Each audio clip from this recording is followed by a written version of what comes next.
Center Engagement, or what we would call, or used to call, TDS Chair. He's here in South by Northwest with Hans Liesen, right here. So John, come on up, share the wealth of knowledge you have as a TDS Chair. Wow. Johnny! Go Johnny! Jeff and Hans asked me to disclose all my secrets of how I operate, who I am, what I do. I can't tell everything, so I'm going to tell you a few things. But before I do that, I'm going to introduce my wife, Karen, who has been my partner for almost 48 years. I've had a lot of good things happen to me in my life, but that honestly is the best thing that's ever happened to me. She's been a part of a lot of things I've done in my 71 years of hanging around this earth, and in the last 10 years especially, being on the committee for South by Northwest Young Life. She's been a total support, so thank you for all the things you do for me. Quickly, I'm going to take just a couple minutes before I get into some of the things that make me operate, because I've been called a lot of different names. Freak or weird, or how do you do all this stuff? You know, what are your secrets? But I'm a very busy guy. I'm on many boards and committees. I've done, for the 45 years Karen and I have been in Spokane, I've done a lot of sports stuff too. I'm in 7 Hall of Fames for my sports contributions. And the reason I'm telling you that is that my business world and sports world, I'm very much a team person. I play a lot of basketball and tennis.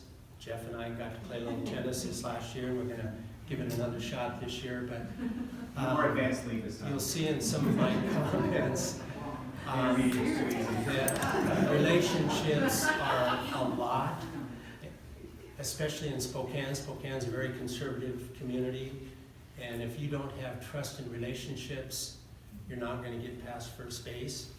So 10 years ago, KJ, Kyle Johnson, in our session this morning, was the area director for our area, and he asked Karen and I and our daughter Joanne to become part of a committee, a team. And the year before, we had been to the banquet, and they might have had 30 people there. I think Kevin Parker was a speaker that year. And our schedule's very busy. We thought about it, prayed about it, and said, okay, KJ wanted Karen and Joanne to be the banquet co-chairs. And he wanted me to be a mentor on the business side and bring money into the coffers. So I said, yes, we'll do that. And honestly, the last 10 years, I've been a person of faith. I grew up in the church, but it's been a huge change in my life, rekindled my faith, and helping kids become better kids, helping kids learn about Jesus, and helping send kids to camp has been very sensitive and near and dear to my heart. So here are some things. I just sat down and made a list of things that I do every day, and I probably take for granted what I do because I've done it all my life and been very successful doing it. But some of these might sound simple, but honest to God, I do this every day, and I'm still on other committees and boards. Over the course of 45 years, quickly, I'll tell you, I've been probably on 12 different committees and boards, and the average tenure is like 19 years. There's some of them I've been on 30 years, some 5 or 10, but here we go. And if you want to interrupt me and stop me and get some more clarification, feel free to do that. But people need to listen to people when you're talking to people. Take notes. I don't know nowadays if people take notes like they used to. Say thank you when people are writing checks out to Young Life, or if they're doing things for Young Life. We can't say thank you enough. Develop trust in relationships. I do all these things every day. Be passionate and intentional about what you're doing. In this case, we're talking about Young Life. Follow through. Do what you say you're going to do. A lot of people don't do that. The elevator talk. This is coming from the business world. Tell the Young Life story. I'm on the phone a ton. I have a real fancy phone called a flip phone. And I spend more hours on this phone telling the Young Life story. And at the appropriate time, I ask for money. It's okay to ask for money. People will tell you no. I've been told no many times, but my batting average is fairly high. Pray with people. Hans and I might be going to a business lunch, and it's not uncommon for us to pray at lunch, or whoever we're talking with about telling the Young Life story. Have a positive attitude. I always look at the glass as being half full, not half empty. I have a work hard, play hard mentality. I like to celebrate victories, whether it's on the tennis court with Jeff or something simple with the staff in the office. Like we just got somebody that signed up to give $500 a month. But also critique your losses. If you don't win, figure out maybe what you could do differently. Some people make fun of me about tracking things. I call it keeping score. If you're going to play the game, whether it's a sporting event or in the business world, I liken that to playing the game. All that time and effort you're going to put in preparation, you might as well keep track of what you're doing. And I keep track of numbers, I keep track of different things, and in that tracking process, when you start an endeavor and you have the end result, in between that process or journey, to me, is just as important as the end result. With the preparation you go through, if you win at the end, great. If you don't, but you've still gone through that journey. Simple little sayings like, inspect what you expect. If you have an expectation about something, you might want to, check in on it and follow it and make sure it's happening, and so there's no surprises. Generally, you'll get out of something what you put into it. If you're not going to be passionate and intentional about it and don't put in much, you're probably not going to get much out at the other end. Do what's in the best interest of the customer or the donor. That repeat sale is very important versus the one-time sale that you might get. You want to do what's in that customer's best interest. Something is better than nothing. That $25 a month donor is just as important as the $500 a month donor. Very, very important. Communicate in a timely fashion, whatever your form of communication is. Try to get back to people and continue that follow-up. Details are important. Every little bit helps. The little things, a lot of times, are the things that make the difference in a deal, whether it's a small deal or a big deal. If you're having trouble, maybe somebody's giving you a hard time. In banking, we always used to say, let's kill them with kindness. Make lemonade out of a lemon. There's ways you can maybe, if somebody throws up a roadblock or something negative, you can work around that and maybe turn that into something good. Hans has heard me say this a jillion times, be politely persistent. I'm good at that. It's easy to say no, it's harder to say yes and find a way to get something done. So a lot of times I kind of pester people, but do it in a nice way. Make to-do lists every day. I have a list of things to do every day. I might get halfway through it. Maybe, hopefully get all the way through it, but also maybe set short-term and long-term goals.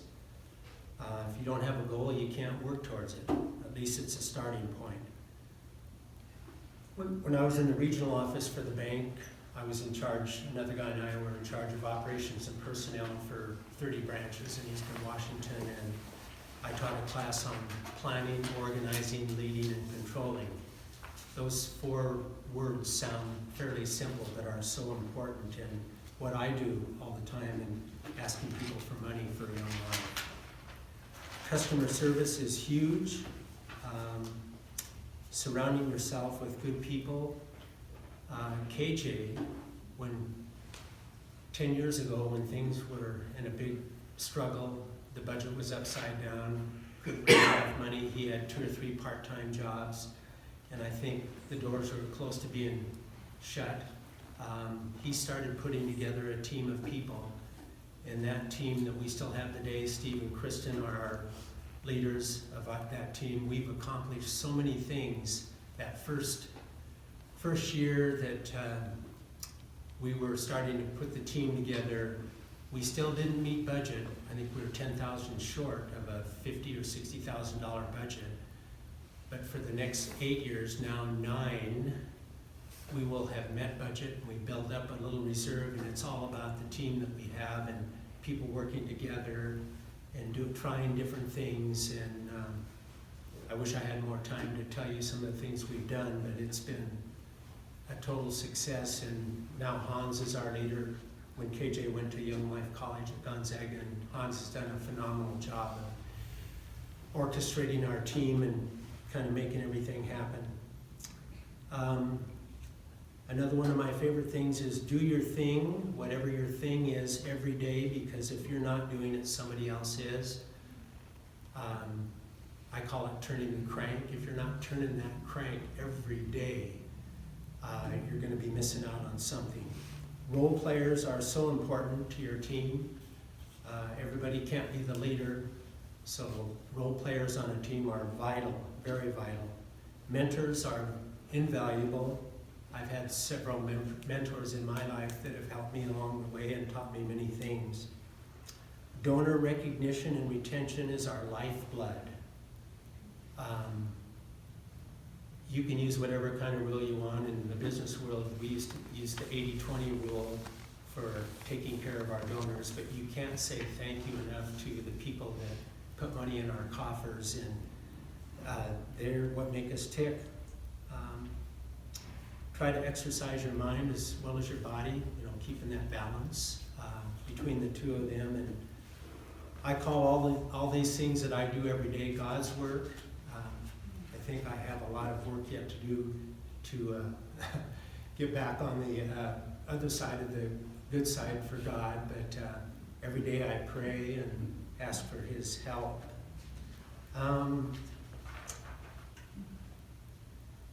Questions real quick? Yes. I just want to comment on one of the things you said that is just stuck with me throughout what you're saying. You said when you have losses, look at what you can do differently. You didn't say look at what you did wrong. And I think too often we say that didn't go well. What did we do wrong? And you start beating yourself up and getting in a very negative space rather than any ideas what we could do differently next time. I really like that comment. It just shows the whole attitude of what you're doing. There's always a better way to do something. And as we go through life, experiences you always want to kind of put in the bank, those good experiences, the ones maybe that weren't good experiences, you learn from them and discard them and, keep going forward. Good question. Did you, or do you have a strategic plan identifying donors and kind of a step-by-step process on how you approach them? Definitely. Personally, myself, and then I've tried to create a business culture within our staff and committee. Obviously, committee is made up of other people, but more so the staff. And I call it a pipeline of people. So you always want to have people in your pipeline, and some of them are going to turn out as maybe a potential donor, some aren't. But keep that pipeline full and keep talking to people and telling the story, and generally something's going to come out at the end of that pipeline that you'll have a donor. 10 years ago, we had less than 50 donors. Today we have 350 donors in South by Northwest. And it's not just all me, it's different people on our committee, or once you start that little web, it kind of spreads out, and your team is making all of that work. I mean, we're up to 350 people at our banquet when there was 30 10 years ago. The number of kids we've sent to camp has gone from 30 or 40 up to, oh gosh, 150 or 200. We create a camp deficit of maybe 15 to 20,000, a kid that wants to come to camp that has a $10 bill in his hand. We never turn down a kid going to camp, so we create this deficit that we have to cover. 10 years ago, I started a little thing called Half Fest. It was like a mini Oktoberfest. And the last 3 or 4 years, we started getting sponsors, and anything we make from it goes to help send a kid to camp. 3 years ago, we made 4,000. 2 years ago, we made 8,000. Last year, we made 16,000 for a fun little party. And this year, our goal is 20,000. Hans, John, your stupid little party is going to cover our camp Never said deficit. stupid. Said genius in the party. You know, when I'm working with donors, people that I've taken from 0 up to maybe 5,000 a year that they give, I always try to gradually, you know, I communicate with them, I gradually build them up. Maybe they started at 500 a year, then 1,000, and then 1,500 or 3,000. Gradually try to build them up to a level they're comfortable with, and they feel like they can support that and want to support it, not because I'm asking. That kind of thing. All kinds of strategies, but I don't want to overdo my time here either. Yeah, I think Hans, Well, I just think that's his secret sauce, is that he's meticulous in his organization and his systems, and he writes everybody down, and he's got binders full of these names, and what he's asked them every year has increased. People that say no, we don't just I'd forget. If they say no, I'd forget and not come back to it again. He comes back over and over again. And so because he tracks so well, because he's old school business and writes it all down, he doesn't miss anything. It's like that's where a lot of area directors miss it, is that we're just flying and missing it. And he'll go back to him. He has everyone on a timeline that he's asked for money. Here's the 10 years that I've been on this committee's budget. Yeah. You're so old school. And I can look at it, and I have stats on here. I'll tell you any stat that you want to hear. The good news in all this, when I was talking about the journey and the process, is that on this end to this end, there's all kinds of stories, successes and failures. But the net result is, it's kind of like the stock market. The stock market goes like this, but hopefully the upward trend is like this. And this is a story of South by Northwest Young Life. It's a success story. I think people look at John and say, I could never do that. But I think anyone could if they're willing to write names down, pursue them, keep in touch, and ask for money. And I mean, John has personally raised hundreds of thousands of dollars in the last 9 years. As the area director, I haven't done that. I mean, yes, you got our budget and our banquet and all these things. That money's been raised, but that's not like face-to-face, one-on-one fundraising. John's done hundreds of thousands that way. So I mean, he should be my boss, you know? Wait, what are you saying right now? Everyone says, I mean, area director, I'd be associate, not that. Everyone's not going to do it, but it's a decision to say, hey, you're willing to ask and be bold and write names down and track them and ask them again. So there's someone else you can bring on the team that can do that, because we all say, oh, it's so hard, how do you do it? But he's just decided to do it. He's decided to write names down and pursue them and be polite when they say no.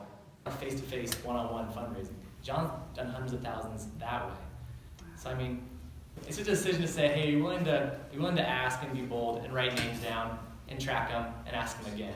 So there's someone else you can bring on the team that can do that, because we all say, oh, it's so hard, how do you do it? But he's just decided to do it. He's decided to write names down and pursue them and be polite when they say no. And we thank them and just do it over and over and over again. He's got everybody on a trajectory. Some are on, they gave $100 now up to $500, but some are on, they gave $50 and up to $5,000. But they've all been written down and tracked and thanked and pursued. And it really comes down to organization and discipline. And I think anyone can do it. It's like just can you start somewhere? Just set a goal of 5 new people. You got to start somewhere. Most people just don't ever start. So I think that's just the first step.